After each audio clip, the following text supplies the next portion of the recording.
Illusion, Chapter 6. Back at the antique shop, Liam and Nikki pulled up to Mike and Felicity having a conversation just outside. She turned to Liam and gave him a look of disappointment. "So nice of you to return." There was a bit of sarcasm and anger in Felicity's tone. She ushered everyone back into the store while Liam was shutting off the bike. "I know you are new to this, but I expected so much more out of you." She shook her head in disappointment and headed inside with the others. Inside, they all gathered in the back again. What happened today may have been a surprise to us all, but Liam did live up to my... She was cut short as Liam interrupted her. "Excuse me, but I could have found a way to get rid of them." "But what if you didn't?" She was becoming more cross. "You can't just wait around hoping to find a way. You need to study the enemy and make a quick and logical plan." She began to rub her forehead as if she was getting a migraine. "Okay, since that is out of the way, I can tell you what I needed to earlier. As you know, the device on your arm can access a new dimension." She grabbed Liam's arm and held it in between them. "What I didn't have time to tell you was that it uses magic to access it." She then uttered an incantation and made a book float towards her. "Magic is inside of us all. Anyone can use it if they try hard enough. I could teach you how to use basic magic, but my sister Crystal can teach you more. She normally works at the library, but she went into hiding to further her knowledge in magic." She walked out to the front of the store and directed everyone's attention to a large map of the city. "She never told me where she was going, so to find her, I need Liam and Nikki to go back to the Forest Lost Souls and grab the case that contains the Master Sword. We may not be able to open it, but I can use some of her essence emanating from it to do a low-key tracking spell." At this point, Felicity seemed like a general to the three, as she just kept on barking orders. "And I need Mike to obtain a specific book for me from the library. He already knows what I'm talking about, so here, Liam." She pulled out a bow from under the front counter. "You'll need this. It uses magic arrows, just like Nikki's, so just envision the arrow, aim, and then release." Once Felicity was done giving orders, the trio headed out the door without so much as a goodbye. Everyone was out the door and getting in and on their vehicles. Liam and Nikki hopped on a pony while Mike got into his beat-up old truck. Felicity just stood there and watched as they sped off in opposite directions. The streets were eerily quiet. Although he wasn't complaining, Liam was expecting at least some sort of attack. "So how did you even know where I was?" Nikki could just barely hear him over the roar of the engine. "I told you that Felicity had tracked you with the book." "Sorry, I guess all this is starting to get to my head. We haven't been able to really relax since all of this started. It's been one excitement after another. Finding my mother and having to watch her leave again is another thing that I know is getting to me."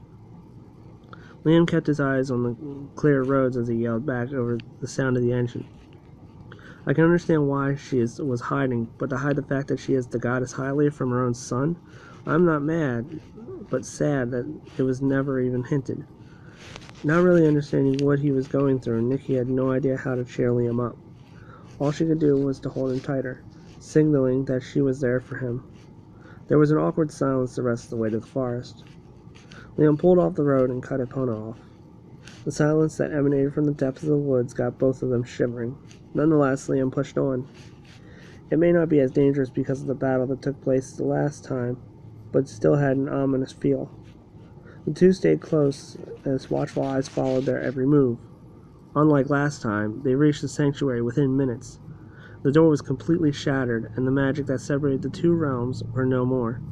The inside looked just like the outside. The battle had left nothing in its wake. The two walked into a scene of horror as wood from the broken seats were scattered. Just at the front sat a long box that held the Master Sword. They approached it with no idea on how to move it. "Wait, how are we going to get this huge thing back?" Liam walked around the whole thing trying to figure out why they were chosen to grab the sword when they weren't the ones with a truck. "There is no room to put this thing on Epona, and I doubt she is strong enough to drag the box all the way back." "What about your gauntlet? Can you place anything in there?" "Yes and no." Liam pulled it out and began to put it on. "For one, I don't have the skill to add such a large object. Secondly, there is a protective barrier, and I don't think I could add it. I would try, but I don't want to risk anything happening, like a trap being sprung." "That's true. Well, what else are we going to do? We need to think of something." Wait, I think there may be other doors here that lead to other places. What are you talking about? The first time I was here, my mother had told me to go through a door that leads to our house. I'm thinking that she may have connected other places for easier access.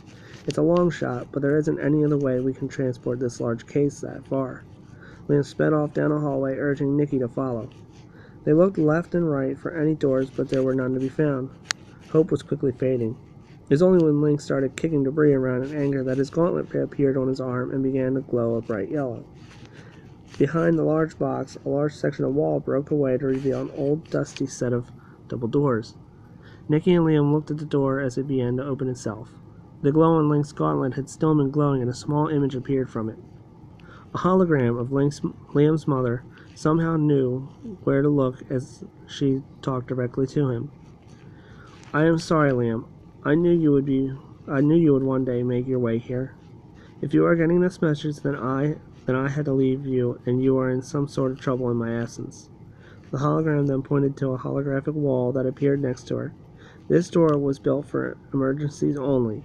It will take you to a random location. Many precautions were taken to ensure that anyone that passes through cannot be followed. Liam shed a tear as the hologram began to fade. Take care of yourself, my wonderful son. The hero rests within you. With her message finished, the hologram disappeared. Nikki slowly walked over to the double doors and used all of her strength to push them open. The doors made a loud creak as a cloud of dust rose. Clear sign it had not been opened in quite some time. Nikki gasped as she saw what had awaited them on the other side. Liam had no time to grieve again as he rushed to see what his friend had seen. Just across the threshold was the familiar view of the school grounds. Liam could easily tell that they were viewing it from their building. Being the first to snap out of his shock, Liam made his way back up to the box. Though it only housed the sword, the box was quite heavy. Liam ushered for Nikki to help. He saw that the door was close, so getting it through would be priority one. You grab one end and I'll grab the other. He counted to 3, and with a little trouble at first, they had the box just high enough to slowly carry it to the doorway. Thinking that they were in the clear, Liam gave a sigh of relief. His relief was short-lived as he saw Nikki giving off a look of fear. He quickly turned to see a pitch-black cloud billowing up from the front doors. The two rushed to make it the rest of the way, but failed as they saw the now large cloud rush past them. It rose high into the air and began to swirl around as if waiting for the two to get through. I have no idea what this is, but I think you need to go and get Epona. Nikki pulled out her bow and began to shoot arrows into the cloud. Not one had any effect, but she felt she needed to do something. Go! She continued to fire as Liam ran off, leaving his friend behind to defend the Master Sword. Liam rushed as fast as he could. The large garden was the only obstacle, or so he thought. When he reached the gate, he saw that there was a metal barrier blocking his way. As if by instinct, his gauntlet changed and he began punching the obstacle. His hand tore through like a hot knife through butter. He began tearing a hole open like opening a gift. It only took him a minute before he made a hole large enough for him and Epona.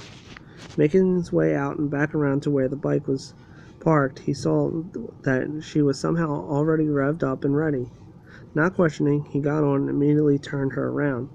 It was only seconds before he was back in and heading towards Nikki. Though she was still firing arrows, he noticed that she was on her last legs. He also noticed that the cloud was still there, and though much larger, made no attempt to attack. Liam stopped just in front of the case that held the sword. He looked around for something tied to the back of Epona. He then realized that there was a bag attached to the bike. He prayed only a moment before opening it. It was as if his prayers were answered. A long chain waited for him. He pulled it out and attached it to the case and then to Epona. Get on. He hopped on and helped the tired Nikki up. Liam revved the bike and sped off across the lawn. Nikki held on as she watched the cloud get further away. She also watched the box scrape along the dirt and then the pavement as they eventually hit the street. Why isn't it following us? She had to scream as Liam pushed Epona to her limits. My only guess is that whatever is coming, it's still trying to form. We need to get this back to the shop. With that, Liam stayed silent the rest of the way back. He placed all of his focus into getting not only the sword, but his friend back safely.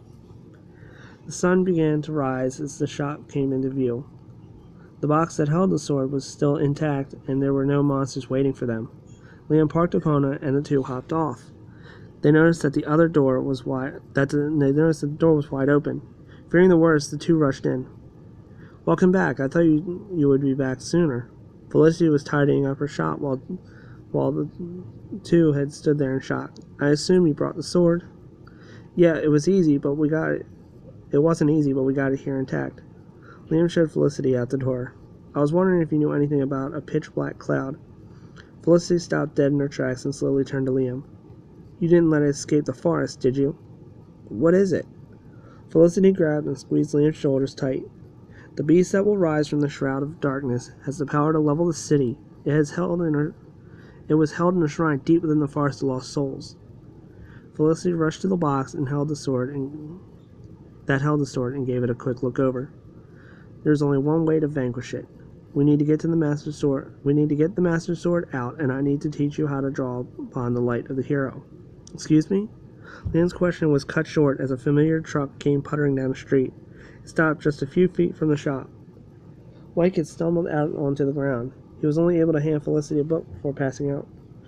"We need to get him inside, but first we need to get the sword out of the open. If not, it will draw in creatures from the dark." Liam and Nikki slowly made their way inside with the heavy box as Felicity watched over Mike. It wasn't long before everyone was in and everything was taken care of. "Liam, I am truly sorry that you had to get involved. Your mother, no, Hylia, placed the hero's soul within you when Ganon started making his move. I will tell you everything when you return, but for now I will need your help in retrieving the sword from its resting place." Liam had no choice but to agree. "I will do whatever needs to be done, but only on one condition." Liam paused as a knot formed in his throat. "I need you to tell me everything you know about my real parents. I need to know who they were and how they died."